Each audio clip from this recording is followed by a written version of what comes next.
Hi everyone, the Simple Dad here. In this video, I'll show you how to turn on voice focus for your calls on your Samsung Galaxy device. So let's start with something that's going to make your calls a whole lot clearer, which is voice focus feature. So if you've ever been on a call in a noisy place like a cafe, airport, or even outside on a windy day, you know how frustrating it can be when the other person can't hear you properly. So voice focus solves that by using AI audio processing to isolate your voice and minimize background noise. So it keeps your speech crisp and clear, almost like you're talking through a studio mic. You can turn it on directly during a call through your call settings, and once it's enabled, your voice gets prioritized, so only you come through clearly, not the chaos around you.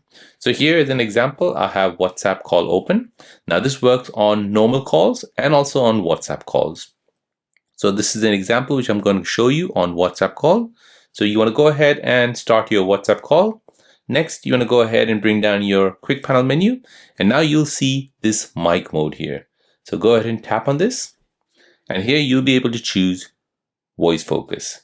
So for you, you might see it as standard. So you want to go ahead and change this to voice focus and then press done. Now, once that's done, your Samsung will process any audio and will basically remove any background noise from your audio. So whether it's work meeting, a quick chat, or a video call, you'll sound more professional, confident, and easy to understand, no matter where you are. So there you go, guys. That is how to turn on the voice focus feature on your Samsung Galaxy device.